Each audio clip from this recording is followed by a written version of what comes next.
السلام عليكم يا احلى اخوات في الدنيا، وحشتوني. يلا بينا نعمل طاجن رز معمر حلو جدا، والمقادير مظبوطه جدا جدا، ولا هيطلع معجن ولا ناشف، ولا الوش بتاعه ناشف ولا الوش بتاعه مشقق ولا اي حاجه. بجد هيعجبكم جدا، بابسط طريقه، بالطريقه الفلاحي الاصلي، ولا بقى نحط اضافات ولا اختراعات ولا اي حاجه. انا بالنسبه لي كسمه ما بحبش الرز المعمر بالزبادي، بس كنت بقول اجربه، بس بصراحه ما عجبنيش. يلا كده نسمي بسم الله ونشوف الطريقه الاصليه الجميله التحفه ازاي. انا هنا غسلت 5 كوبايات من الرز، اي كوبايه اللي انت عارفه المقدار بتاع الاكل بتاعك، يعني الكميه دي بتاعتك انت. انا هنا اسره مكونه من 6 افراد، عملت 5 كوبايات من الرز. كوبايات الشاي بتاعي اللي موجودة في أي بيت ده، ممكن تعملي طبعا انت الكمية بتاعتك. حطيت كمان الملح بتاعي 5 كوبايات رز، يعني 5 معالق من الملح. طبعا معالق بتاعة التوابل دي صغيرة شوية، تقدري بقى انت تقللي الملح شوية. لو انت مش واثقة في المقدار بتاعك او مش عارفة مقدار الملح بتاعك، تقدري تحطي بدل 5 المعالق دول تحطي 4 معالق من الملح، وتحطي الحليب بتاعنا وتقلبي، وبعدين تشوفي لو محتاجة هتحطي. اما انا بالنسبة لي عارفة المقدار بتاعي 5 كوبايات رز، يعني 5 معالق من الملح، ومعلقة كبيرة مليانة كده من السمنة. عندك سمنة بلدي حلوة قوي، لكن لو عندك زبدة ما ينفعش تحطيها لوحدها. ليه؟ الزبدة هتخلي الجناب بتاع الرز يتحرق، وهتخلي الحباية بتاعة الرز من فوق ناشفة. لاحظي الكلام وتابعي الكلام ده كويس قوي. قلبت كل الكلام الجميل ده مع بعض، وطبعا قلبت براحتي لان الرز بتاعي يا دوبك مغسول، مش منقوع خالص. هنا بقى انا عندي لتر من الحليب. بص الوش جايباه كده من عند الفلاحين، غلياه وسايباه. يعني ايه؟ يعني جايباه من عند الفلاحين ما شاء الله، فيه وش حلو، وغليته وسبته. لو كنت اعرف ان انا هعمل بيه رز معمر، لان ده كان قبلها بيوم، ما كنتش هغليه، كنت هحطه كده من غير ما يكون مغلي، بس كان موجود عندي فكان مغلي. انا بقول لكم المعلومه دي ليه؟ عشان ما حدش يقول لي ده انا عندي اللبن مغلي فما ينفعش اللبن المغلي يتحط على رز معمر، زي ما بسمع كده في التعليقات كتير، وخصوصا في الفيسبوك يعني.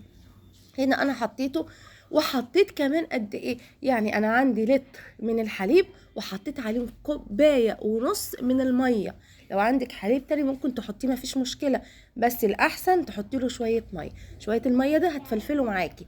حطيت يعني بمقدار كده، جبت نص كيلو قصدي من الحليب، كيلو من اللبن دسم، وحطيت عليه كوبايه ونص من المج العادي ميه، وحطيتهم بقى على بعض كده. ولازم يكون الحليب بتاعي يكون كده فيه وش ما شاء الله، والقشطه بتاعته حلو. طب لو ما عنديش، او الحليب بتاعي جايباه كده من السوبر ماركت فما فيهوش وش، مفيش اي مشكله، نجيب كده اللي هي ايه، القشطه بتاعت الفلاحين اللي بنجيب من عندها اللبن. ما لقيناش نجيب اي علبه قشطه من عند السوبر ماركت يعني، ونقوم حاطينها مع اللبن، ما نحطهاش على الوش ولا الكلام ده، نحطها مع اللبن. هنا بقى انا بوريكم هعمل اللي هي، شفتوا الكابوتشا؟ انا ما جبتش كابوتشا، الكابوتشا غاليه جدا، جبت كرومبايه ب5 جنيه من السوق، ما شاء الله ورخيص دلوقتي. فجبت الكرومبايه وهعملها بقى اللي هي السلطه كورسلو، فهتبقى طعمها حلو جدا، انا بحبها جدا، عملتها معاكم السلطه دي كذا مره، بس انا حبيت المره دي اوريها لكم لان الكابوتشا سعرها بقى غالي جدا. فليه بقى؟ ممكن بكرومبايه صغيره زي ما قلت لكم كده، جايباها ب5 جنيه، هتقضي الغرض وتبقى طعمها حلو جدا. وعلى فكرة انا جايبة منها 2، وهوريكم بقى حاجة حلوة قوي ببقية الكرنب بتاعي. طيب ما انا ممكن اخد منها الحتة دي يا سما والكرنب هتبوظ. لا مش هتبوظ، اتعاملي معاها اكنك بتتعاملي مع الكابوتشا اللي هي ايه. انا خدت نص واحدة اهي، اقل من نص واحدة، وما شاء الله عملت لي بولة حلوة. طيب الباقي بقى اللي هو الاستريتش اللاب اللي احنا بنستخدمه للاكل، هنلفه بيها كويس جدا جدا، وهنحطها في التلاجة من تحت. بس كده هتقعد معانا اسبوع بحاله. وما اتوقعش يعني اللي بيحب سلطة الكوسلو هيقعد حاجة زي كده اسبوع، مش هتقعده لا كابوتشا ولا تقعده كرومبا اسبوع.